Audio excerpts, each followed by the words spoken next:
We have this week in the first reading a series of very powerful extracts from the book of Exodus, where we see the maximum of what the Old Covenant is able to attain in the mystical sphere. Moses comes from this experience radiant. If you look at traditional paintings and icons of Moses, you will notice one thing usually reappearing, what seem to be kind of horns on either side of his head. And that comes from an ancient translation coming through the Vulgate as the root of horned, cornutus, cornua. The problem comes from the translation of the Hebrew, because one small stroke changes it from horns to rays. So that gives some idea of probably what was intended by this phenomenon. There were rays, there was some mini form, as it were, of glorification, almost transfiguration there, already in the Old Covenant for those who draw close to the Blessed Trinity, unchanging in its holiness, of which the psalm sings today. And we see then the people aware of this, and he has to veil his skin. Now, strangely enough, that has actually reappeared in Catholic mysticism as well.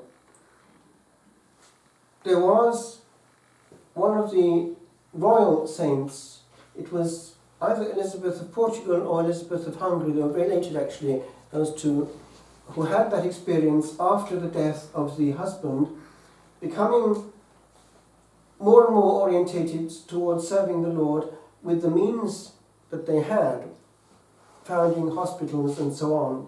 And the example there is very interesting of one of these who went to minister to these poor dying people with her own hands and going into ecstatic mode, and then coming with her companion, a sister, who looked at her and said, "Sister, veil your face, you are shining."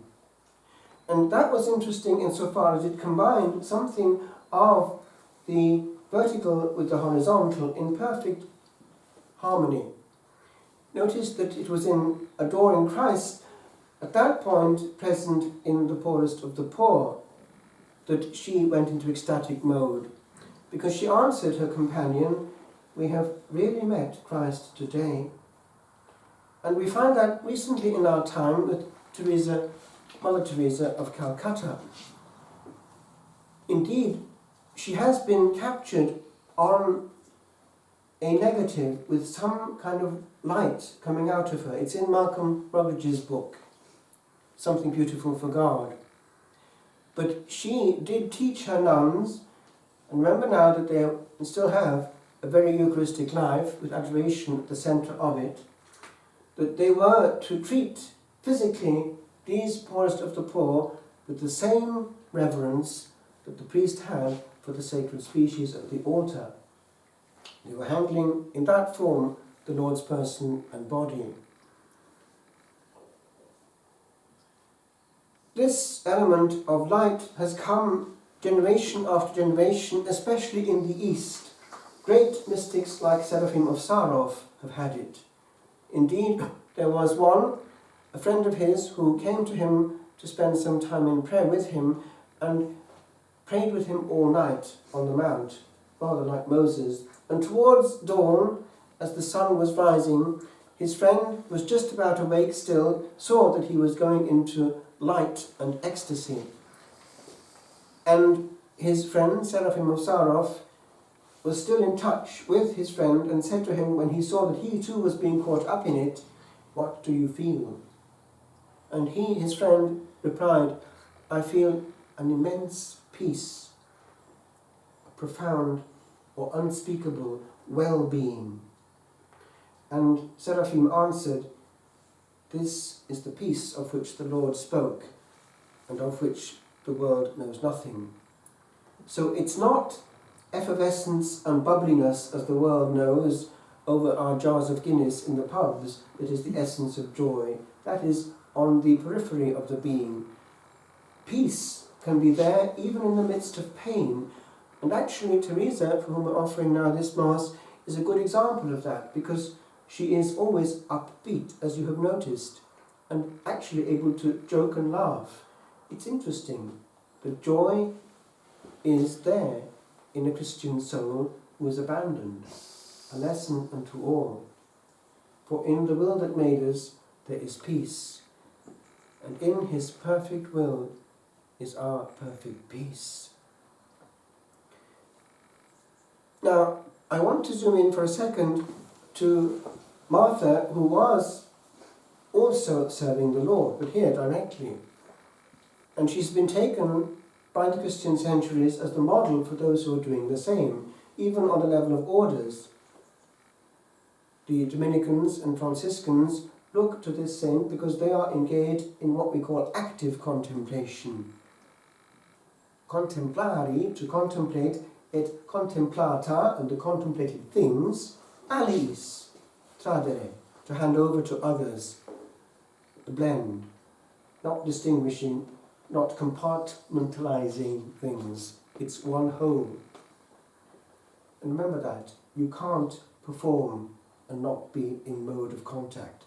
We can't just do things. Now, Martha was in love spiritually with the Son of God and had this attachment to his person, which is the model for contemplatives.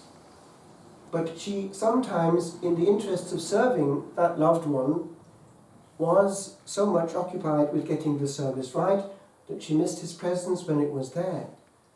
And indeed the Lord has a word for the critics who would come out with things like, could this not have been sold and its money given to the poor, with regard to wasting precious things on anointing the Lord's feet. And he said, the poor you have with you always, me you do not always have. This here is true because Martha had him and she was serving him, and the Lord actually at that point wanted the honour of her total attention and the simplification of what actually was simplifiable. We don't have to have things maximally perfect. I have noticed that, an itch to have things perfect. It's actually a spiritual illness at times, le perfectionnisme in French. And it takes away the essence. One thing is necessary. And that phrase has been taken up by all the commentators as operating on two levels. The immediate level is one dish is enough, but the profound level is unum necessarium, there's one thing necessary while we're here on earth, and you know what that is. So how much we do on the outside is quite secondary to what we are. And that are depends on contact with the I am. If it's not there, we're just operating. We're outside ourselves.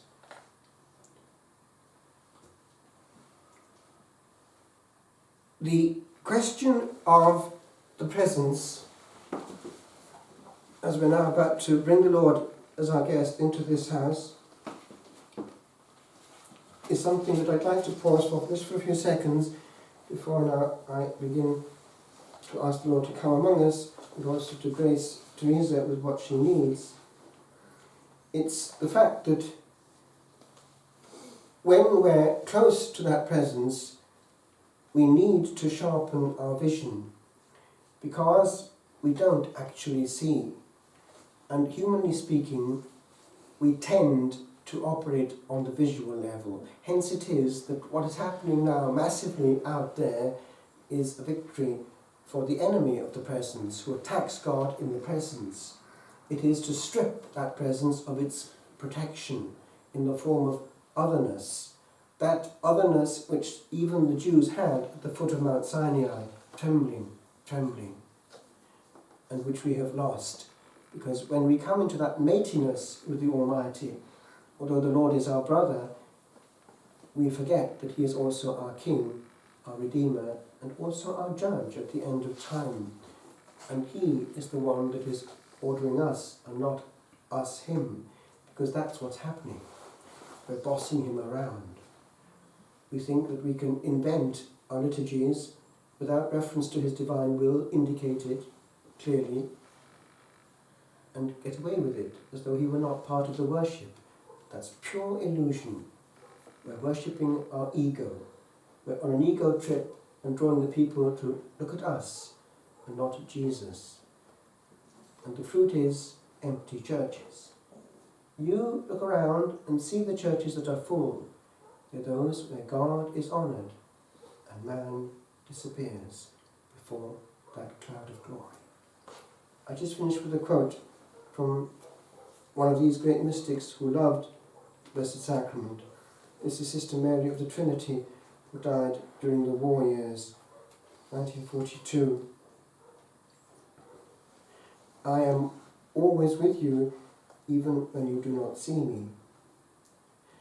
I am so immersed in you that I agree to become you in order to win you entirely, but I am also outside you. You would not be able to bear the sight of me. That is why I hide myself. Now look at this. In countenances within reach of you, in the faces that surround you, the faces of duty, of pain, and of pleasure, I am always hidden in the cross. When you are in pain, do you not feel that I am there? That it is I who sustain and carry you? Am I not enough for you? What do you desire? Am I not enough for you? We take that with us. If we have too many desires, we're not living that unum necessarium. Too many things are needed for our satisfaction. I am your life. Do you not understand that? I am as inseparable from you as your breathing, as the breath within your soul. I am so near to you. I am in the Blessed Sacrament, in the real presence. I, the real presence, am also living in each soul that is in the state of grace.